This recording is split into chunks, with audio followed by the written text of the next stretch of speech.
Hello and welcome to Knife Delights. My name is Tom, and you've clicked on this video because you'd like to know how old your buck knife is. That is a very frequent question here on the channel, and I'm going to do my best today to give you some general guidelines on how to date your buck knife. Now, before we get started with that, we got to lay some foundations. First, we need to go over just, the general manufacturing process. Now, manufacturers like to produce certain parts way ahead of time and maybe do several years supply. Let's take a car, for example, and maybe the rims on the car. They might use the same rim for several car models, and they might use that model of rim for several years. So you can have a car, a 2024 model car, but maybe the rims were made in 2019. Maybe the headlights were made in 2022. So even though the model of the car is a 2024, you might have parts from previous years. That's going to come up and rear its ugly head and kind of make things confusing later on. But we need to just understand that general principle that sometimes they manufacture things ahead of time. If they anticipate over the life of a certain product, they're going to sell 50,000 of them. They might make 30,000 blades right off the bat just to get started. So that's general manufacturing practices. Secondly, I would like to discuss historical accuracy, because if you ever get a group of historians together, you're going to find out that nobody agrees on the history. And that's just history in general. So I always tell everybody, try to do your own research. I try to be as accurate as possible with the information that I am providing. But without a doubt, there's going to be something that I say that someone may disagree with or have differing information on, and that is fine. Please leave a comment. I'm always wanting to learn more and want to be as accurate as possible. Along with that is there's always exceptions. The only thing that's really consistent through this whole process is it's full of inconsistencies, and you'll see some of those as we go further along. So some of the things that we're going to be going over here today is Buck's Tang Stamp chart, and I want to point out right away that when you're dating Buck 110s and 112s, it is slightly different in the beginning years than how to date the fixed blades and how to date slip joint knives. Slip joint knives vary, and there's lots of exceptions with that. So the rule doesn't apply to every model across the board, and I'll try to point out the exceptions as they come up.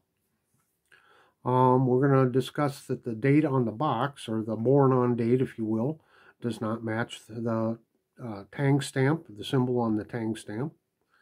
Again, back to slip joints. Because Tang stamps with the date symbols didn't start until 1986, you have a lot of Tang stamps on the slip joints that do not have any kind of a date symbol on it, and they're known as pre-1986 knives. However, I'll show you some exceptions to that, to where it was made in 1994, even though there is no date symbol on the Tang stamp. You can see how this is going to get a little bit complicated. Other things we can look at are whether the model number is stamped on it, the lack of a model number, or maybe the model number is on the reverse side of the Tang. We'll be looking at whether it has script or block lettering, and we can see, especially on the fixed blades, if they have 1, 2, or 3 lines of lettering, and whether that lettering is inverted or not. And lastly, because there are so many off in the weeds details, especially on the slip joint knives, if what I'm covering here today doesn't answer your question, I would suggest that you join the Buck Collectors Club. I think it costs $20 a year, and they have a whole resource library that gives you lots of information on the past models, their history, and some of the, wow, there are so many exceptions with the slip joints. It's hard to go over them all. So this is meant to be a general guide and a resource for you, someplace to get started. So having jabbered on long enough, let's get into it. To get started on this overview on how old is my buck knife, you can go directly to the Buck Knives website, and they have this chart here and information on dating knives. Now you'll notice this date starts in 1961, and everything I'll be talking about is 1961 and newer. If you go prior to 61, it's a whole different ball game there. So anyway, in 1961 through 67, the only symbol you're going to see on the tang is buck. So they refer to that, especially like on eBay, as a one-liner. And then from 67 to 72, you got buck and USA. And I do have a couple samples of that here on this Buck 102. You notice no model number yet. And this one is inverted, because when you go to the 3 line like this, you notice it's readable when you're holding the knife this way. And to read it on this one, you have to turn it upside down. So this is the inverted tang stamp, the regular tang stamp. Here's another example on a 105 of the inverted tang stamp. Okay. And then basically from 1972 on, they added the model number to it.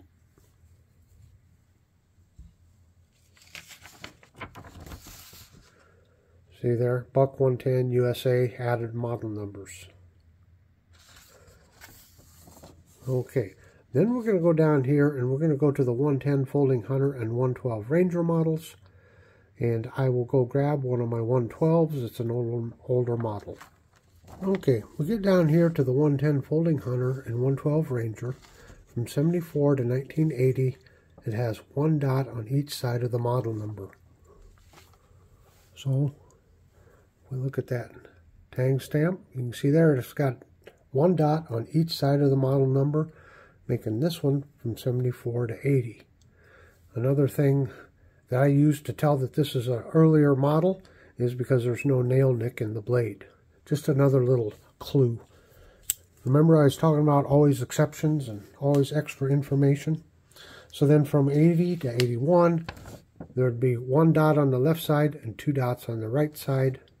And then from 81 to 86, 2 dots on each side. So it ends at 86 because then in 86, that's when they started their symbol system there. So we can see here in 2002, we annotate down here, it says the anvil was used instead of model numbers on all knives this year only. And that's because it was the 100th anniversary of Buck. So I do have this knife here, and you can see there, it's got the anvil and no model number on it. So I do know that this one is from 2002. One other little anomaly, another exception,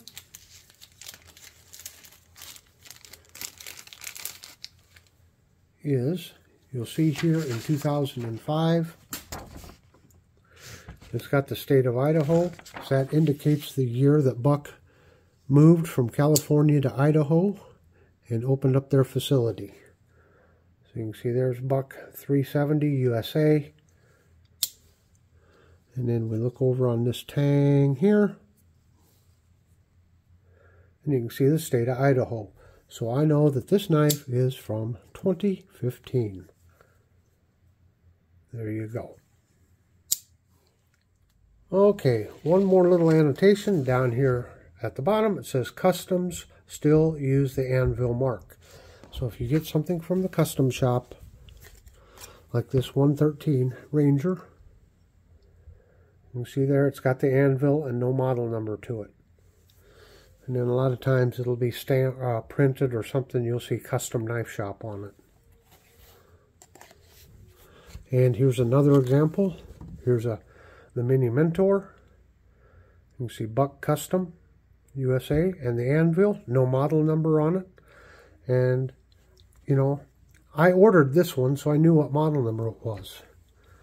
I did not know what model number this one was, and I did not know when it was made. And again, this is where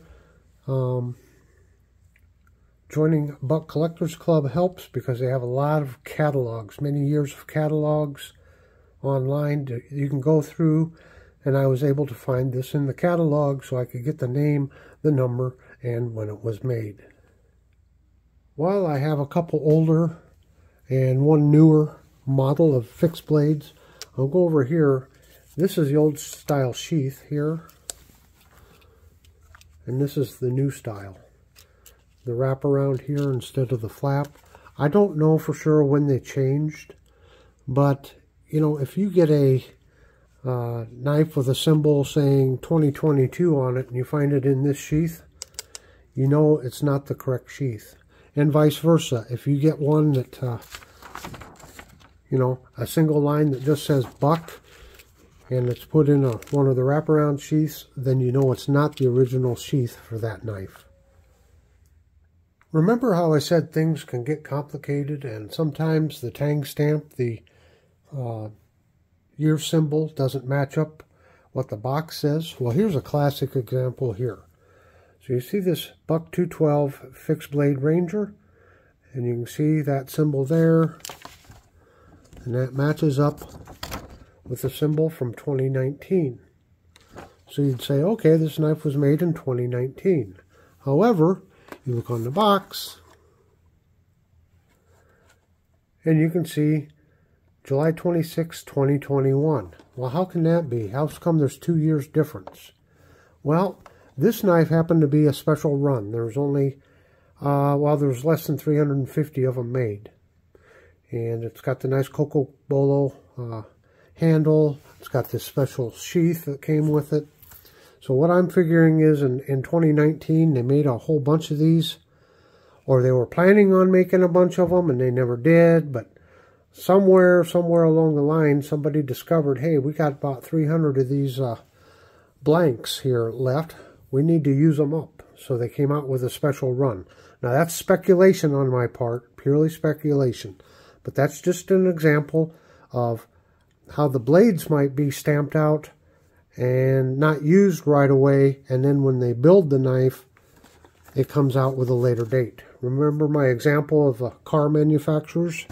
So, there's one example. Another one that really complicates things, and you have to be careful when you're shopping on eBay. Because remember, the symbols started in 1986. So you're going to get a knife something like this.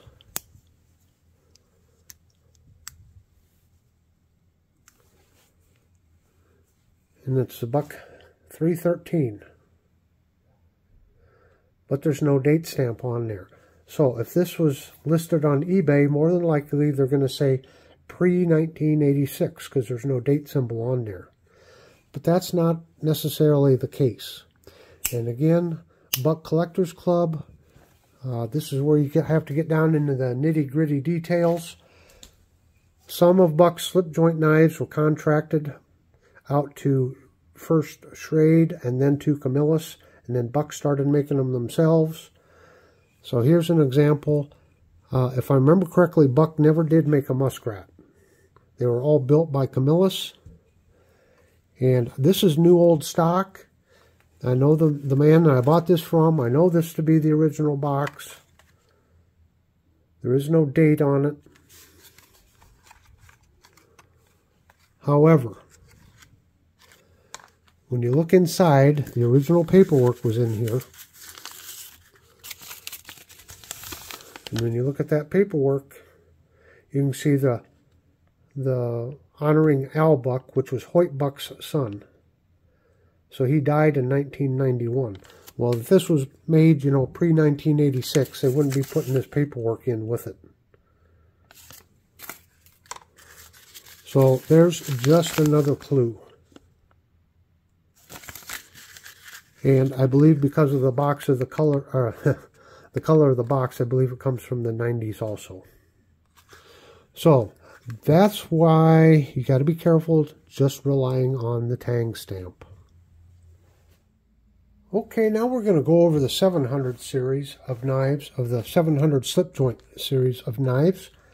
And you'll remember I said some things apply to some slip joints, but not to others.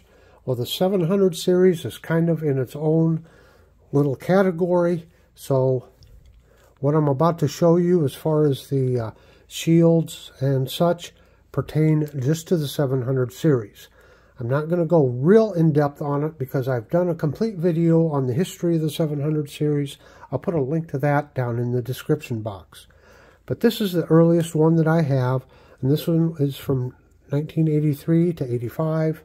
And you can see the shield there, and it is in script. And you can see on the tang stamp, it is in script also. Okay, we jump ahead to let's go to 1992.